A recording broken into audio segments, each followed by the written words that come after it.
Welcome, ladies and gentlemen, to the Real Forno Show. This is the week before the pregame week. We are just 13 days away from the start of Vikings football, and the best part about it is we still have stuff to talk about. Roster cuts have begun, and we have already seen 5 players leave the active roster. Who were they? Where did they go? And what to expect, including my final 53 projection and a lot of speculation on Alexander Mattison. And don't forget, in just a few short minutes, we're going to have the debut of Odie. He is sitting right next to me, being a good little boy in my chair. Strap on in. Welcome to the Real Forno Show. Welcome to the Real Forno Show. Writer at NBC Sports Edge. Contributor at USA Today's Vikings Wire. Sports Illustrated's All Seahawks. And founder of Substack Run and Shooter, as well as a member of Climbing the Pocket.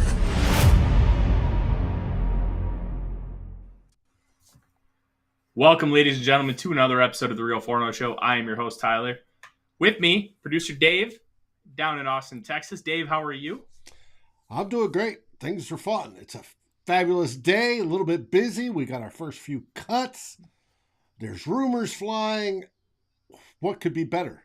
And I call this week 0 because next week we have week 1 of the NFL season. So this week is week 0. And, you know, Dave, it's very fitting that week 0 in college football just happened. And there were some fun games. Connecticut hung in there with Utah State. And that was fun. Let me tell you, I love me some college football. It is the dumbest and best sport in the history of sports. But the second best is the National Football League. I did watch the Nebraska-Northwestern game this weekend. That is the first college football game I've watched in years. Well, you're in Austin now. You got to go to some Longhorns games, Dave. It's fun. College football is just stupid. And I mean that in an endearing way. It's stupid. Week 1 starts for them on Saturday. Yes, it does. Yes, it does. All right. In just a few minutes, we are going to have the debut of the sweet little boy, Odie. And the reason why I am turning my head is it's the first time he's ever been in my office. He's been with us just almost a week. Tomorrow is a week. And he is exploring the chair. I've got his little dog, Biscuit. If you don't know, Biscuit is a litter mate. What do you call it? Supplement and it has like a heartbeat like battery in there to simulate having a litter mate, so it makes the transition easier for my little guy here. But he's doing good, and we are about to have a lot of fun. Dave, I think we should talk about the roster cuts from earlier today first, because especially because I want to talk about how injured reserve works. Okay, everybody understands the general concept. Guy gets hurt, going to be out for a long time, you put him on injured reserve. The process of bringing him back is different now, okay? If he's placed on injured reserve before tomorrow at 3 o'clock, before those 53-man rosters finalize, he cannot play next year. And that is what we have with T.Y. McGill and with Bisi Johnson. Now, with McGill, he can't play for the Vikings, okay? But what they can do is they can do what is called an injury settlement. So, let's say, hey, T.Y. McGill, you're going to be out 6 weeks, okay? The Vikings will be like, I think you're going to be out 4. And they'll agree, how many games is this guy going to miss? And then they'll come to an agreement. He will get paid salary for those games that they agree upon. And then at that point, he will be a free agent. So if they agree that T.Y. McGill is going to miss weeks 1 through 5, he will be a free agent that Tuesday morning, and he will be able to sign with whoever he wants. Unfortunately, that team cannot be the Vikings because that is just a major loophole. But it is important to note, because if you're placed on injured reserve after that 3 p.m. deadline tomorrow on August 30th, you can come back. You can be activated, and you only have to miss 4 weeks. That's a big deal. That is a big differentiating difference between the two. Yeah, but he was released today, flat out cut. No, they So here's how the story happened, Dave. It was announced earlier in the day that he was going to be released. But what we have to remember, and we see this consistently, he was not officially released until 3 o'clock. That's when those transactions become official. They placed him on season-ending IR, and they will likely come to an injury settlement. And if they don't, they will just pay out his full salary. Right, little Odie? Yeah, interesting. Because I was thinking it was a cut so as to sign him afterwards and not get the vested veteran clause deal. But see, that's what I thought initially, and why they were going about that route. But then at 3 o'clock, the waiver wire or the transaction wire came out, and that's what ended up happening. The Vikings even put on their own website that they put him on injured reserve along with Bisi Johnson. And prayers out to Bisi Johnson, guys, because he not only tore his ACL, but he tore it in the opposite knee. So now, as a fourth-year receiver out of Colorado State, he has a torn ACL on both his left and his right knees. Is going to have to do rehab all over again. He was projected to have a pretty decent season last year, but unfortunately, the torn ACL towards the beginning of camp, I believe before any preseason games were played, knocked him out, and then he tore the other one in Colorado. The first time he played a professional game in Colorado. So my heart goes out to BC. Really just an unfair outcome for the young man who was projected to have a pretty decent role on this team as the fifth wide receiver. Will they try to toll his contract? That's a great question. I don't know. My guess is no. And because, one, you're coming off 2 ACL injuries. 2, you don't want to be the team that tolls a contract. Like, we dealt with this with Teddy Bridgewater, right? You don't want to be known as an enemy of the NFLPA. Tolling a contract makes you an enemy of the NFLPA. It's also why one of the unwritten rules of how Deshaun Watson got his suspension, because it was only 11 games, they couldn't toll his contract. So that's just something worth noting. Okay, buddy, you're going to come a little closer, all right? Well, let's see him. All right. Well, I want to wait until Caitlin gets home because I don't want to keep lifting him up and setting him down because he's a sweet boy and he doesn't like to be held very much. Outside of that, you have Myron Mitchell, the wide receiver, who was on the Vikings practice squad last year. He was released he was waived because he's not a vested veteran, and it is likely that he ends up back on the practice squad because the Vikings did like him enough to have him on the practice squad all year last year, and then he did end up playing against the Chicago Bears. They did activate him for that game. Would not shock me if he ended up back in that spot. And they also cut Ty Smith, the cornerback that they just re-signed after cutting on the 80-man roster cutdowns. And then they also released Timon Paris, the tackle, who, I'll be honest, that was one of the worst performances from an offensive lineman I've ever seen. He looked like, we talked about Jesse Davis as a traffic cone, a term I got from Sports Illustrated for the Dolphins, Dante Collinelli, who coined that last year. But he was bad, and he was bad in a lot of ways. He couldn't do anything to save his life. He was basically letting guys go through like he was a turnstile. It was just awful, Dave. Mm-hmm. He was bad. I agree with you. And he played so much time on Saturday, and it was bad. Yeah, it was very, very bad. Yeah. But we only have 5, so that means the Vikings 22 roster cuts have to happen by tomorrow at 3 p.m. We will be seeing those fast and furious tomorrow.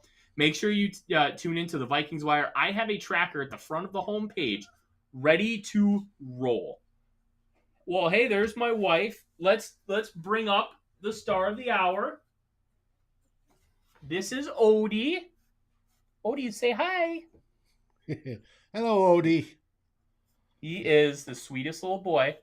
I'm going to put him back over in his chair and let my wife take him downstairs because he is not liking this very much. But it was a good experience for him, and he wasn't up here very long. He's had a little bit of a rough transition, but Odie is the sweetest little boy, and he's going to be really happy here. But as we digress, I'm glad everybody got to see the little guy, and I know Mary is watching, and she has been really excited to see him.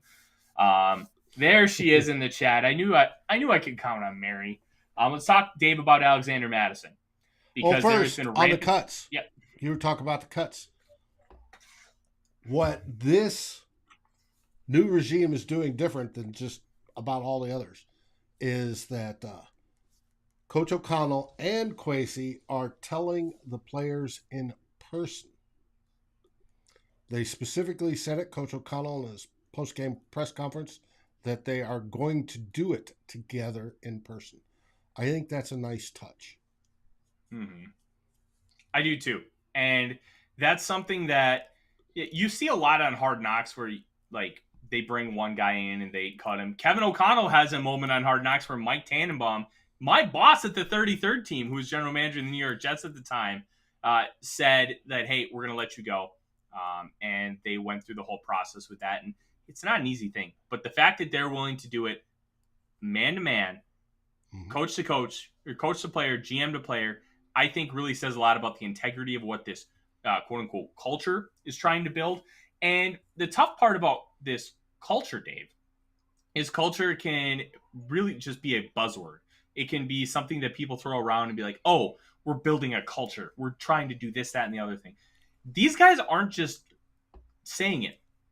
Dave, they're living it. And I think that needs to be commended because that's not 100% something that you would see on a regular basis.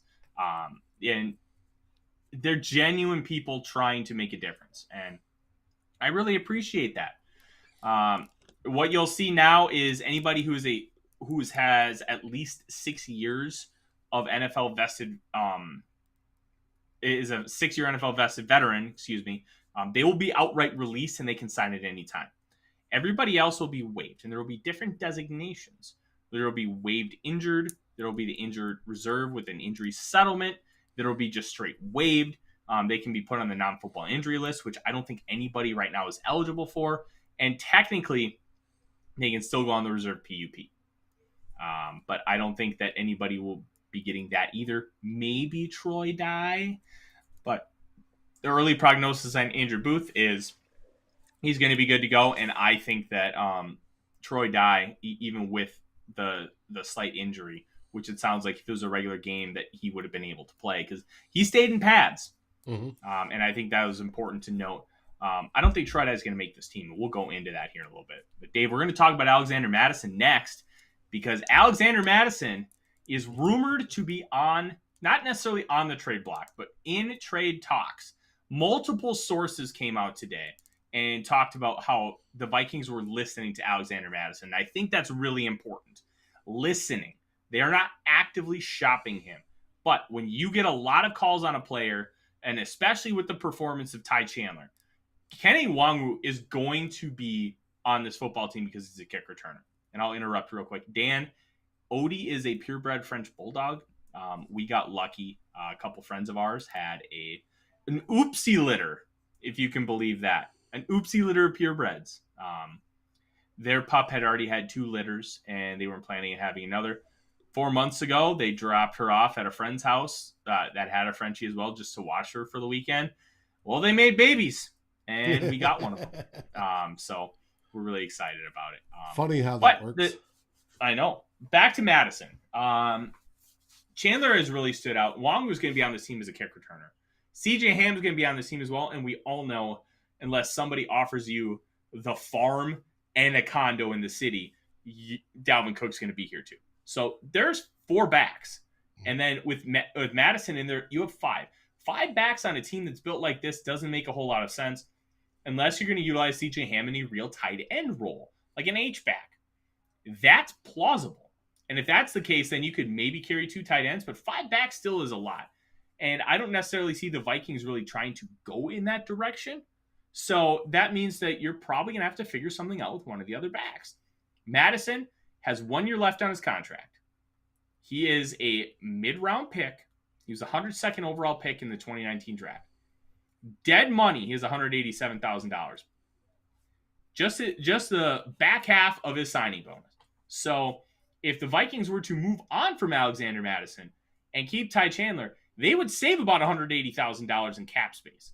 Now, do you need to try and save cap space? No, but you're trying to project out for the future. Alexander Mattison doesn't have a future on this football team. He is an average running back who's good in a rotation and who sometimes flashes, and people are like, oh, Mattison's a top 20 back in football. The problem is he can't see. Well, his vision is not good, Dave. We've seen it consistently. He's not your typical cutback style of, I see a hole in my peripheral vision, I'm going that way back. No, he's by assignments to hit the A gap, I'm going to hit the A gap no matter what's open left or right. That's Alexander Mattison. And for the most part, then why did the Vikings take him? Well, for the most part, he's done well. When he's in there for Cook, he's had plenty of 100-plus yard games. He's not bad. He's a decent backup. He's also good at pass blocking, that portion of the running back responsibilities. He's good at that as well. Now, are there teams out there that could use him? That's the whole thing driving this trade rumors. And the answer to that is yes. Very, very much so. The Eagles are one of the top teams that could use him.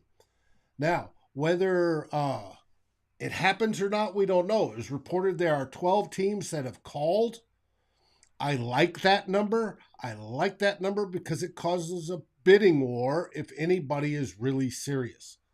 Now, Doogie reported today that the Vikings are looking for a fourth or a third, preferably a third. I think if they got a third or a fourth, that would be quite generous, and I'd take it in a heartbeat. But I think the Vikings are trying to compare, once he leaves next year, what's the compensatory pick going to be worth the following year? So I think they're trying to get that minimum plus one.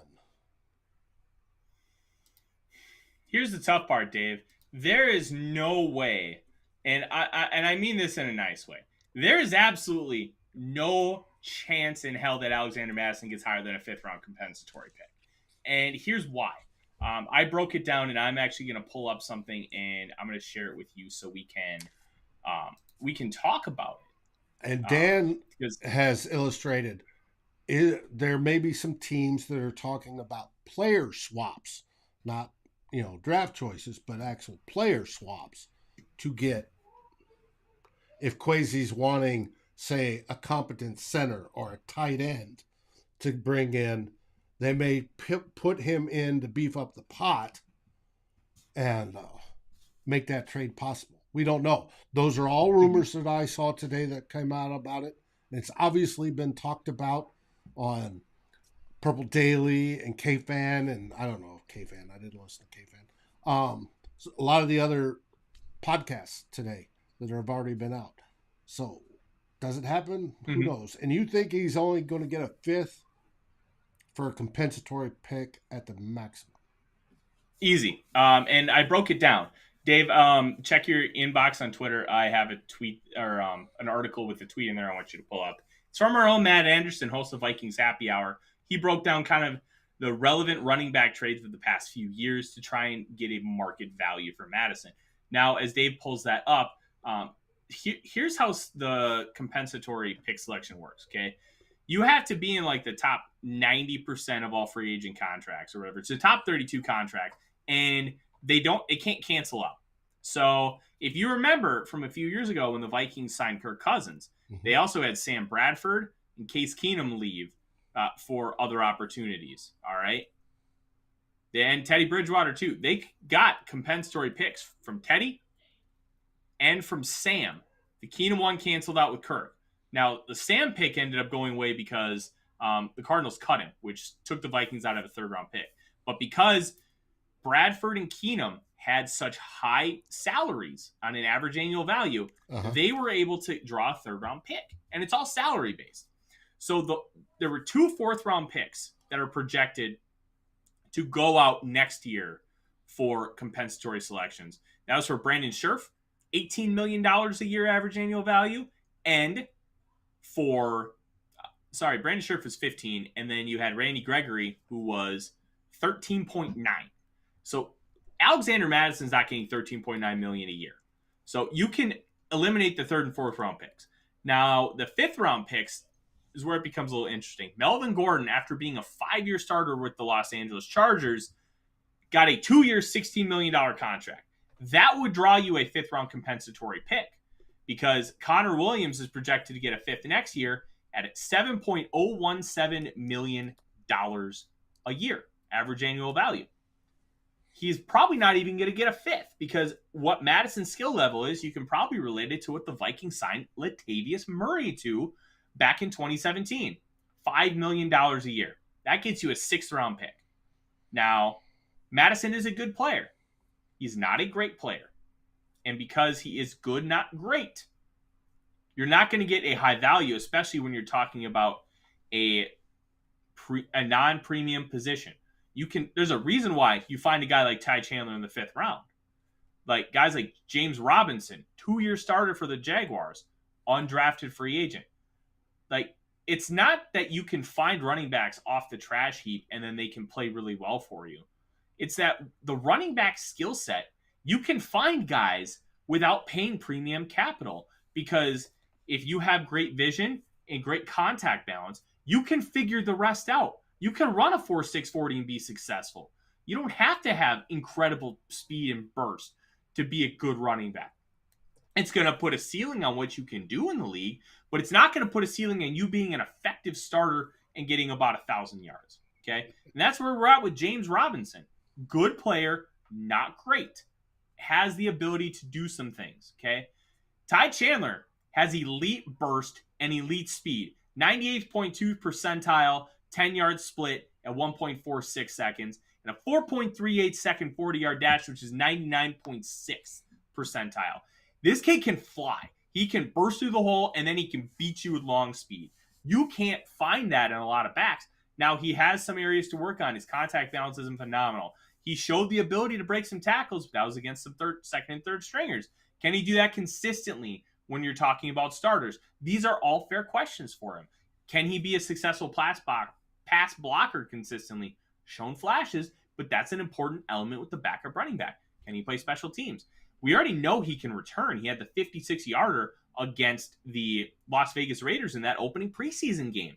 He has the ability to be a very good running back. If the Vikings move on from Dalvin Cook, guess what? Ty Chandler, come on down. You're the next contestant on starting running back in the NFL. He has all these talents and abilities. Can you continue to grow that and harness it? And the reason why I have been advocating for Ty Chandler to get that running back job over Alexander Mattison is Mattison is ceiling capped. You already know what he is. He's a stalwart guy that can come in and fill in for Dalvin Cook. Where's the potential? Where's the exponential growth? Where's the future? His ceilings, he's already there. You already know what you're getting. Like, Ty Chandler could be like a fringe top 10, top 15 back at his absolute ceiling because of his athletic gifts and his vision. Now, will he ever get there is a massive question. But you know Mattison won't get there. You know Mattison is gone at the end of this year, and if you have a compensatory pick, like, he may not even get one. And at the best is 6. If somebody offers you a 5th, I'd say, hey, let's call around and see if we can get a 4th, and then you take the highest 5th offer. And it very well may be the case. But you got to always remember, in a buyer's market, right? If they got 12 teams calling. Now, teams call just to call and say, hey, what's the story on this? And but if there is actually teams that envy it, they could see in their eyes something they value higher. And like I said, if you can get a bidding war going, that's even better. I don't know. I agree with you on when we get to Ty Chandler about being probably next year going to be your starting running back. Mm-hmm. But we're talking this year, we're talking right now, we're talking Mattison. And if they get rid of him, yes, that alleviates, opens that one spot in the running back room, because the running back room, as we're going to get into shortly, is full. Mm-hmm. Hey, Dave, I want to address a comment really quick. Game Changer 16. Zima, come on, man. You should see my bourbon collection in the basement. I have a 5-liter barrel filled with Crown that's already been aging 8 months. I thought you thought better of me, and I hope you now see the light and know that I am not a Zima guy. Now, let's talk about this here, Dave, because I think Chandler can be a backup running back in the league this season. Alexander Mattison is not going to give you enough of a surplus over what Wangwu and Chandler will give you to where, hey, I need to do whatever I can to keep Mattison for this year, and I don't need to worry about getting a compensatory pick or getting a pick or whatnot. There is not a discernible difference to where I think that you need to be worrying about that. Oh, so you're saying you just flat out cut him. I think you can still get something on the market, but I'm not opposed to cutting him, no. It all depends on, and this is where we're going to get into that 53-man roster here in a few minutes, Dave, because there are a lot of questions. There are a lot of, I wrote a piece for the Vikings where we're talking about 3 positions that it was very difficult to discern who's going to get that spot. The 4th middle linebacker, the 6th wide receiver, which was made clearer, thankfully, with Bisi Johnson, and that last defensive tackle spot. I think it was the last defensive tackle spot. Heck, I don't even remember. It was no linebacker. No, I did linebacker. Defensive. Blake Lynch. Yeah, it was Blake. Oh, it was the last offensive lineman. And I had Blake Brandles, who you selected on that one. Yeah, Blake Brandle and not Jesse Davis. I don't like Jesse Davis. And it doesn't bother me. Jesse Davis is a traffic cone. We're going to say that on this show. Traffic cone, traffic cone, traffic cone, traffic cone, traffic cone. He's not good, Dave. Fine connoisseur of Boone's Farm. Game changer, you the man. You are the man. So let's digress, Dave. Let's break into this 53-man roster prediction. I don't know if you have graphics, but if you want, you can all pull up another window and follow along. It is on the Vikings Wire. It is my 53-man roster prediction. And I've got all the positions, including a practice squad, because I am a true sicko. And hey, Fred, let's start talking about this, Dave. First category you had was quarterbacks. Yep, quarterbacks, pretty simple. Kirk Cousins, Nick Mullins. Kellen Mond stinks. Sean Mannion is worse. If you can try and sneak Kellen Mond to the practice squad, watch for a trade. I have no inside information, no way of knowing this, but if the Vikings are going to release Kellen Mond, you can bet your ass that they're going to start mentioning him in trade talks to see if they can get some capital back for him, because he is an athletic specimen. Coaches are a different breed. Now, analysts can see, hey, this guy's got nothing. It's not even worth your time. Just cut him and move on. Coaches have a mindset where they always are trying to get something else out of the guy. I can fix him. I can be the one to do it, and that's going to get me my calling card. Coaches have that mindset. They should have that mindset. It's up to the general manager to tell them, no, you're wrong. And that's where a symbiotic relationship that hopefully Kevin O'Connell and Kwesi Adolfo-Mensah can develop, because Kwesi has to be the guy to tell Kevin, no, you can't. Or, yes, you can. He has to either be the enabler, or he has to put it to a complete halt. If you can have that relationship, that is when success can truly be bred. Now, Kellen Mond, I don't think can be fixed. Sean Mannion needs to be holding a clipboard somewhere. So I don't think either of them make the roster. With a whistle. And I think Kellen Mond could be traded. Mm-hmm. Oh, yeah. Give him a whistle, send him out to a 10-year-old soccer practice. That's the perfect spot for him. Just go be a dad. All right. Running backs, Dave. Right now I do have 5. Dalvin Cook, CJ Ham, Alexander Mattison, Kenny Wangwu, and Ty Chandler. I still think that Mattison could be dealt, but I'm not going to bet the house on it. I really think that they need to they're going to play this smart, and if they don't get an offer that they like, they are going to be like, nope, we're just going to keep him. And if they end up getting rid of Mattison, I don't think Brian Koback is going to be getting a spot. He just wasn't very Not good. on the active. He is, Dave, he's the perfect Maction fun back, where on Maction Tuesday nights, he did a great job. And he was able to make a lot of plays. That's also Maction. Not exactly what you would call great stuff, you know. So I think he may be a practice squad candidate. We'll talk about that in a little bit. Wide receivers, pretty easy, Dave. Mm-hmm. Justin Jefferson, Allen Thielen, KJ Osborne are your starters. You have Amir Smith-Marset, Jalen Naylor, and Tristan Jackson. I thought that he showed a lot in camp. He was a UDFA, I believe 2019. He spent some time with the Rams. Now he's with the Vikings. Kevin O'Connell knows him well. And then Bisi Johnson ended up on injured reserve.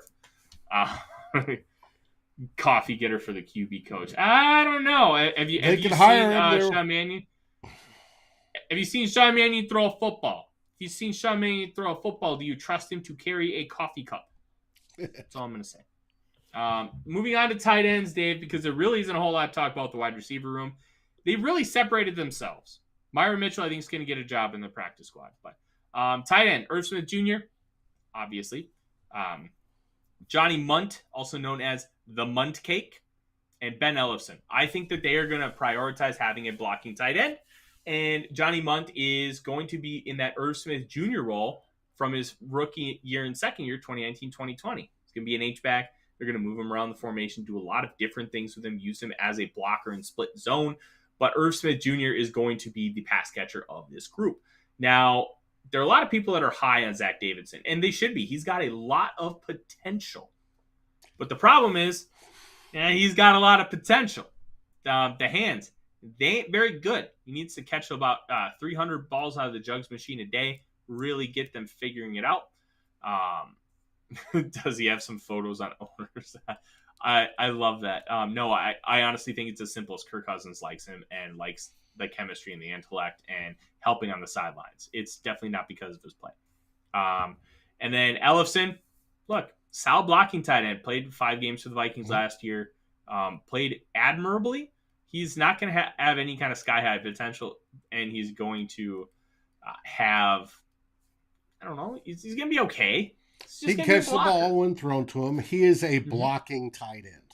He is going to make his role in the NFL as a blocking tight end, sort of like David Morgan. Yes, that is a great comparison. All right, Dave. Offensive line. We're going to have the 5 starters listed at the forefront. Christian Darrisaw, Ezra Cleveland, Garrett Bradbury, Ed Ingram. He is going to win the job. Kevin O'Connell alluded to it in the postgame press conference. Brian O'Neill. Then you have your 4 backups. Chris Reed, center flexibility. And the backups, we're going to break that down because the flexibility of these guys is key to why they were picked. Austin Schlottman. He's pretty much a pure center, but you can play guard with him in a pinch. Oli Udoh and Blake Brandel. In this group, you have 4 guys that can play guard, 3 guys that can play tackle, 2 guys that can play center. There you go. Jesse Davis, traffic cone. I wasn't taking him. Brandel's a homegrown guy. To my knowledge, everybody in the building likes him. He's a stalwart. He's going to get beat by some hyper-athletic guys, but he's not going to lose with technique. He's not going to be massively overpowered consistently. He just doesn't have foot speed. He's pretty bad at foot speed, but he's going to be just a solid piece. And we all know Udoh. He's had struggles. But along with Udoh, Dave, he does have the ability to have stretches where he plays great. And I think continuing to develop that, especially because we have Chris Cooper, who's a protege of Mike Munchak, I think that's something that worth continuing to try and develop. It doesn't work out if this year it doesn't work out. That's fine. Schlottman proved that he can be the backup center. Will he get a chance to start at any time? I don't know. Chris Reed was also giving him reps at guard. Yeah. Chris Reed was one of the best interior linemen on Saturday. His first action as a Minnesota Viking on the preseason field. He got some rep at center too. They are going to have a contingency plan for Garrett Bradbury because Garrett Bradbury stinks. What he's great at, he's great What he's bad at, he's really bad and it's debilitating. But we can talk about that another day. Defensive lineman, Dave. This is a tough one. I already have one off the board. Dalvin Tomlinson, Harrison Phillips, Armon Watts are your 3 starters. James Lynch, Jonathan Bullard, and T.Y. McGill. McGill was that 6th guy. I don't necessarily know who's going to end up taking the spot, Dave. I want to say manifest Sue. Like, that's about all you can do. I don't know about Jalen Twyman. Twyman, 6th-round pick. I really liked him coming out of Pitt. I thought he was he played a similar style to Aaron Donald, but was nowhere near as good. So the stylistic comparison, especially considering the defense that they played in, 100% fair. But he wasn't the same like level player. Just a quick penetrator, really going to get watched out in the running game because he's so focused on getting to the quarterback. But when he has a chance to get to the quarterback, he's very good. Problem was at the combine, somebody told him it was a good idea to beef up from 280 to 315, and he looked like he was trying to do a Harambe the Gorilla cosplay. Just way too big, tested abysmally. I dropped him in my rankings. He fell all the way to round 6 when he probably should have gone in the top 75. Twyman's, he basically is what he is from college. He's getting washed out in the running game, and in the passing game, he's not making nearly enough plays to compensate for it. Well, the only problem with this is you have your selection of 6 players was same as mine. Yep. That was before T.Y. McGill was let go. Yep. Ed Donatel has always gone into the season with 6 interior defensive linemen. Mm-hmm. So where that new 6th one's coming from, whether it's Twyman, and I don't think he's quite ready, or outside, we don't know yet. So this is going to be an interesting one to watch. It will be a very interesting one to watch. And I will say this. The caveat with these projections, Dave, they're not going to keep these 53 guys. They're going to bring in 1 or 2 from the waiver wire. It happens every single year. This 6 defensive lineman could be a waiver wire guy. Jonathan Bullard was signed really late because he was a veteran of this defense, and he proved his worth by how he played. I wouldn't be shocked if he's the first guy off the bench, rotating in and at both the 3 technique and 5 technique, and even at the 0 or 1 in passing downs because of what his skill set is and how he can play the game of football. Incredibly dominant in Florida. Was a little more stagnant in the NFL, but he's solid. And solid is what you want. Solid and versatile from those backups. Odomewo is another guy that could sneak onto the 53 because of this. I don't know. I think he's got a ways to go, but he could be a guy like we talked about with Ty Chandler. You can't sneak him onto the practice squad. So that'll be one to watch. Timothy, really good pull there. We appreciate it. Dave, we're going to go to edge rushers. This is where you and I had a conversation because we don't agree here. The top 4 are number 5. Yeah. Yeah, the top 4 are going to be everywhere. Daniel Hunter, Zadarius Smith, Patrick Jones, DJ Wonnum. Put the top 2 and then the bottom 2 in any order, and you're going to see the same thing. 5th one, Zach McLeod. Edge out of Miami. Here's the thing with McLeod. This is a guy with his size and skill set. I don't think you're sneaking onto the practice squad, which is why you have to have him on the 53. I don't necessarily think his performance in the preseason and camp warrants a spot on the 53. Sometimes you have to make those difficult calls if you want to keep and groom a guy where you have to just be like, you know what, he doesn't necessarily deserve it, but we know what we're getting in this guy and how we can continue to grow and develop him. We're going to put him on the 53. That's my thinking here. And then what do you have inactivate him every weekend. Yep. It's possible. Like I said, I went with 4. I went with those top 4. I didn't think that they needed or that they would go with more than that. But you may be right. They may be looking to keep 5, and Zach may be that guy. Mm-hmm. Zach may be that guy. That'll be interesting, and especially with some other positions like only keeping 9 offensive linemen. That is where you can keep a 5th edge rusher. And I think with this defense, 5th running back, keeping a 5th edge rusher is a good thing, especially when you have guys like Hunter and Smith who can do a lot on the inside. Now you can be even more multiple. Plus, Hunter and Smith get injured. Having a fifth guy makes sense. So we'll kind of see how that goes. Tomorrow's going to be a very fun day for us, Dave. I'm going to be ready to strap in. Linebackers. This one's pretty straightforward. Top three are easy. Eric Kendricks, Jordan Hicks, Brian Asamoah. The fourth one, I did not have Troy Dye. I don't think Troy Dye is a good football player. Gets washed out, cannot see the field, and he's like Todd Pinkston in tackling form. Kind of alligator arms things. There was a lot of hope for him coming out of Oregon. And then he got hurt, and then he ended up falling to the fourth round. I'm like, okay, maybe the Vikings can develop this guy. Just never happened. I don't think Dye's a quality NFL player. I think he can be great in the XFL, but I just don't see it here. Blake Lynch played well last year in relief, got starts after Anthony Barr got hurt, and he played relatively well. In all honesty, this is kind of a crapshoot. I don't know who they'll take for their fourth guy. It could end up being Troy Dye. But I think it's going to end up being Blake Lynch. And potentially, when he gets activated off the PUP list, Ryan Connolly. Makes sense. Mm-hmm. All right, Dave. Cornerback.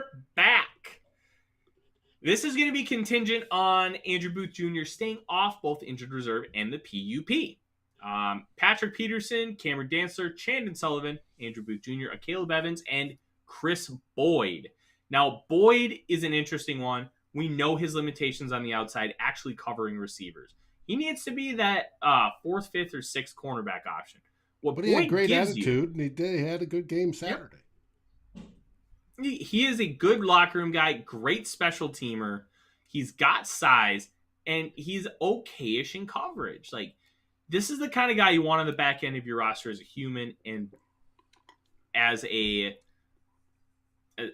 I'm trying to think of the right words. My brain is melting today. He is the kind of guy that you just want in your locker room because he tries hard. Yes. And I think with his special teams acumen, that's going to help him immensely with staying on this roster. Chandon Sullivan, I think, is your slot corner. The only other element for Chris Boyd, Perry Nickerson, and what's the other guy's name that's in the slot? Hairston? Yes, is that Hairston. Right? Yeah. And Hairston's been horrible. They could end up being that sixth corner if you want to keep another slot corner. But as we talk about the safeties, I don't think that makes a whole lot of sense. No. Because you have two safeties who can play in the slot. Harrison Smith and Cameron Bynum are your starters, Dave. And then you have Lewis Seen and Miles Dorn, who I believe earned himself a roster spot with a really good game on Sunday. And Josh Metellus getting hurt and then Dorn having that game is honestly, I think, will be the nail in the coffin for Metellus on the main roster, but he will probably end up on the practice squad. Because of Bynum and Seen's ability to go in and play the slot, I think a backup slot corner is not going to be quite as necessary because you can utilize a lot of three safety looks. Hey, you want to go nickel? Bring in Lewis Seen. Let Seen and Harrison Smith just wreak havoc in the middle of the field and then have Bynum slide down into the slot. Bynum is a corner by trade, so he has the knowledge and skill set to already play the position, and plus being in the slot, he doesn't have to deal with those outside receivers where he just doesn't have the athleticism to be able to keep up consistently and stay in phase. I think that this is what the safety room ends up looking like. Dave, do you have any differences with Dorn? Because I think this was one that you did. Yeah, I had Metellus on there for my fourth. I don't object to Dorn, especially he had a good game. My question is, especially with one fewer interior defensive lineman at this time, might you want to keep Metellus? And he's the only one guy I didn't have getting injured this Saturday because Metellus and Dorn both play special teams. Yeah, they do.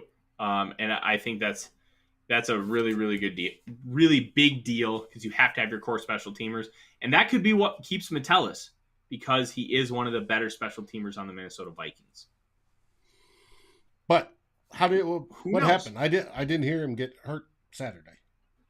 Yeah, I think it was an ankle. They didn't really mention it on the broadcast, but I don't think he played another snap after that. Yeah. But we had on Saturday, Asamoah went out with a rolled up knee, came back in. Jesse Davis. Never mind. Jesse Davis was starting, then he flipped. McGill and Dye were both ruled out in the first quarter. McGill with the right ankle, Dye with a foot, Bisi with his knee, and then Naylor with a concussion. Yep. This next one, Dave, is going to be pretty easy. Specialists. Greg Joseph, Ryan, number 66, right. The thickest punter in the National Football League. Yeah, it's a bunch of crap. I agree. But whatever. And then Andrew DePaula, the long snapper. Look, there's going to be at least a little bit of continuity with Joseph and DePaula. And as what we've seen so far, no issues with Ryan Wright. I'm pretty okay with that group. I don't really see that changing, especially with the release of Jordan Berry. I was a little surprised by Jordan Berry's release because he was a really good punter last year, 46.5 yard average. But it's about a $400,000 difference from Berry's salary to Wright's salary, and that's the kicker.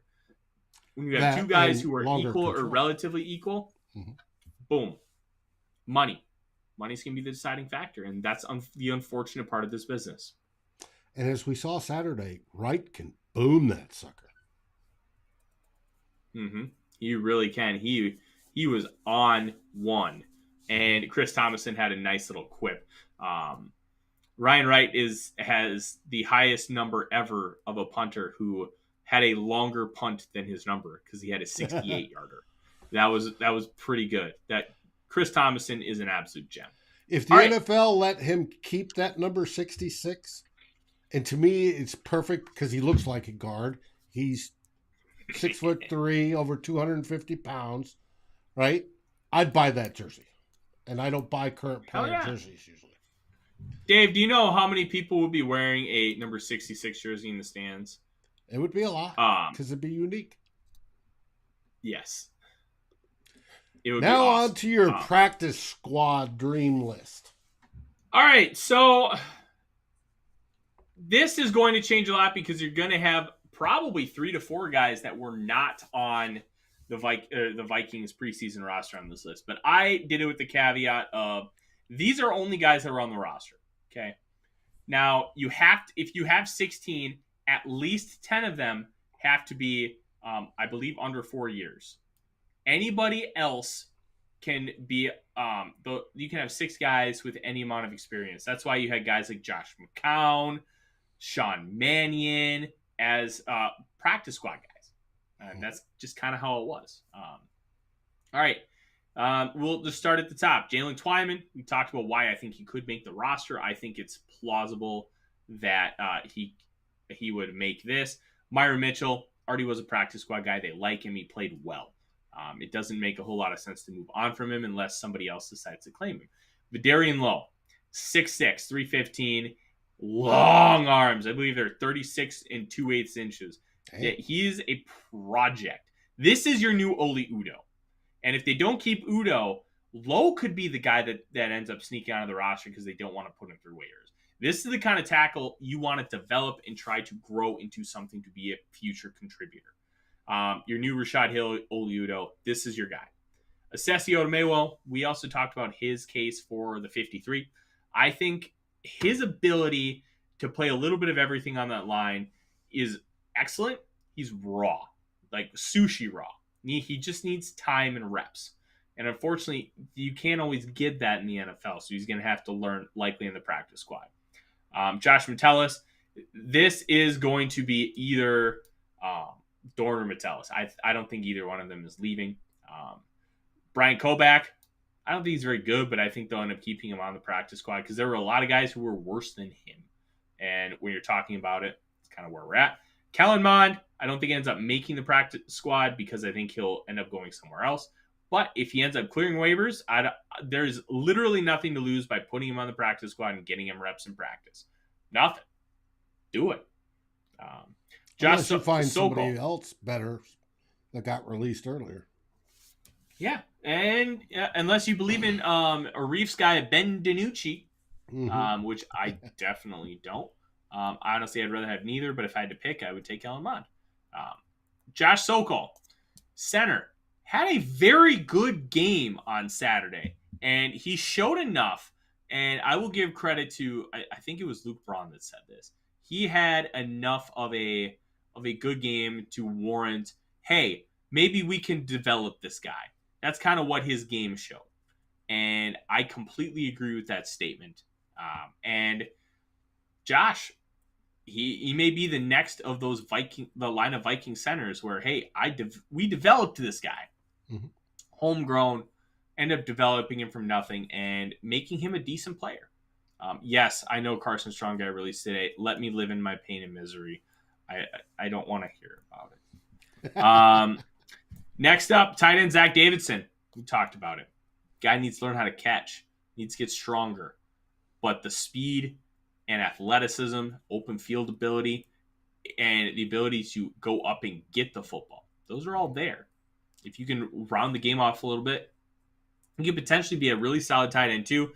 Problem with tight end is they don't develop fast. They usually don't hit their stride till year 3. And he was a tight end punter from Division 2. I would at least wait until the end of year 3 to really understand what Davidson is. Luigi Villain. He's another guy that could end up getting that McLeod spot. Yes. Had a sack, interception, fumble recovery. He was all over the field. He's got an athletic profile. He has a production profile from Wake Forest. And if you want to keep a 5th edge rusher, Luigi could end up being that guy. Troy Dye. And somebody's got to make the practice squad. And being that he's a homegrown guy, 4th round pick. And here's the thing. That people talk about, like, in college football, stars don't matter. Or your draft pick status doesn't matter.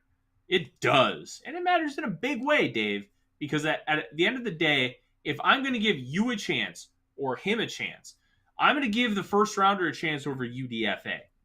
That's just kind of the way it is. And it's not necessarily fair. It's also one of the reasons why Kirk Cousins and Dak Prescott are the most criticized quarterbacks in the National Football League, because the initial perception on them was low. They were 4th round picks. They weren't expected to be anything. So people have a mindset of like, well, I wasn't expecting them to be something, so there must be something wrong, and they must just not be as good as other people think they are because of that. There are people that think that way. Guys will get drafted on day 3 because they were 5 stars coming out of high school. Mm-hmm. Like, those things matter. And if people tell you they don't, I would highly recommend listening to someone else.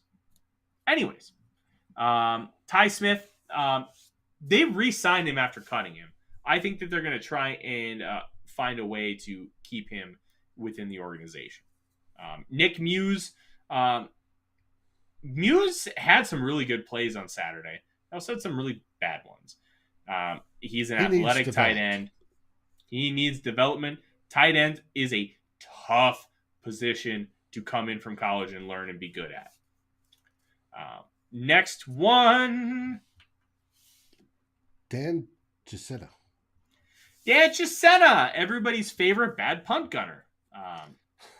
He's one I wouldn't expect to actually be on the practice squad, but it's also possible because, hey, we've got a guy hurt. We need a punt gunner, and that's what he did for 2 years. So it's not out of the question, but I don't expect it. Dan Chin doesn't know how to tackle, and that's a problem in the NFL. Wyatt Davis. This is, I think, where pedigree matters, Dave. I don't know what's going on with Wyatt Davis. I don't know why he's bad, because his 2019, Dave, looked like a first-round pick. His 2020 looked close to a first-round pick. There are just some players that don't get it at this level. They're great in college, and then they just don't get it. But it wasn't just that he was great in college. He was great at Ohio State, playing top-tier competition. So it wasn't like, hey, we've got a guy at UTSA. I like watching UTSA. Fun program. It's just, when you're playing at a high level like that, it's just different. And it's frustrating. And then lastly, Kyle Hinton. I like Kyle Hinton. And he was getting second team reps above Wyatt Davis. I think he is a long shot to make the 53, but he is a left tackle at Washburn transitioned on to the inside, I thought he might be a good center candidate because at Washburn he could anchor decently as a left tackle. You move him inside, teach him how to utilize leverage better, and with his athleticism, I thought could be a really interesting center guy. They haven't really developed him in that way. So that's who I have projected. Do you think there's anything, Dave, that I was really missing from the final 53 and practice squad? Sean Mannion. If you keep Kellen Mond, you're not keeping Sean Mannion. You have Nick Mullins now. No, I wouldn't keep Kellen Mond. But if they might keep Sean Mannion over there, just to keep I would happy. Laugh. Dave, absolutely laugh if they keep Sean Mannion on this. I hope not. I really, really hope not. Hey, maybe one of the third string quarterbacks from some other team gets cut tomorrow that has more upside, more potential to be decent. Bring him in, right? Develop him. And if you've got something and if he works, you got something for next year to be at least in the backup position. Yeah. You know? And no, Dave, 100%. This will be very interesting to watch as things unfold tomorrow. And I'm really excited to kind of see how this team starts to shape up. There will be moves. Do not be surprised if Kwesi Adofo-Mensah pulls a Trader Rick and makes a trade or two to either offload somebody or load up with somebody else. This is going to be a really fun week. We are going to see a lot of shifting, a lot of finalization with the 2022 Minnesota Vikings. Ndamukong Suh is still available. That is an if, that is a maybe. But with the uncertainty with that sixth position, Suh might be willing to come here and try and make a difference. Genuinely do not know, but it's not out of the question. There's a lot of fun things, Dave, with this Minnesota Vikings team as we prepare. Where next week we're going to be previewing a real football game. Yes, we're going to be previewing the game against the Green Bay Packers. And it is going to be fun. Tim, I like where your head is at. I don't think they're giving up on Bryce Perkins. So, that, in my opinion, that's probably a pipe dream. But we'll see. We will see. In the meantime, Dave, I know that with the season coming up, there are a lot of things going on with Climbing the Pocket and the Daily Norseman here on the YouTube channel. What do we have this week? Do we have a full slate? Well, as full as we're going to get. We have tomorrow at 5 o'clock instead of 4:30, we have the Daily Sit Rep with Tanishka Maskar of Climbing the Pocket and Zone Coverage. She is going to be going over the list of all the cuts for us. Then Wednesday, we have Vikings Happy Hour with a possible guest. Matt sent me some early notes, and one of the things they're going to be talking about, obviously, and will be a subject all week, are the cuts. And then on Saturday, you will have Darren and myself as two old bloggers, again in our normal time, 4 o'clock Central on Saturday. We'll wrap up this week, and we might even take a quick look at that team from Wisconsin. The team from Wisconsin. That is not something I want to hear. I don't like that Wisconsin team, Dave. I don't like them. They can drink beer. I give them that much. Hey, I can drink beer too, and I'm not from Wisconsin. But this is going to be a really fun season, guys. We appreciate you tuning in. Make sure you tune in all week to the Climbing the Pocket Network. And don't forget, there is going to be a post-game show after every single Vikings game this season. And it is going to start at the 2-minute warning. Join Dave and a host of Climbing the Pocket regulars to make sure that you catch us being the first to talk about each Vikings game, and then you can jump over to our friends who also host post-game shows.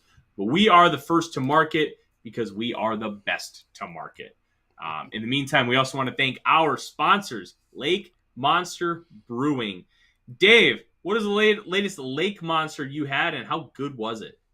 Well, it's been ages since I have. I just got that one care package. But I do talk to Matt Lang, the brewmeister, at least once a week. Right now, the new one is the Belgian Golden Ale. Right? Looks absolutely delicious. I described it on Saturday. It's got some floral hops and this and that. It looks great. Purple Rain. Matt Anderson and Miles Gorham tried last Friday. They said that is absolutely outstanding. You should try it.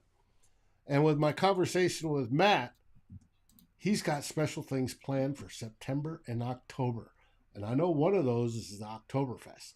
So it's going to be fun coming up here when the fall lineup hits. Let me tell you, I'm a big fan of Oktoberfest. I will be for sure hitting up Lake Monster Brewing. And if you're a fan of Can Wonderland, they're only about 4 blocks away. So you can do both in one shot and have yourself a nice little date night. Something to think about. In the meantime, from Dave, Odie, who made his debut on the show tonight, and myself, Tyler, thank you very much for joining, and we appreciate you letting us turn your Monday purple. The one thing we always say to end the show, Skol Vikings. Skol Vikings!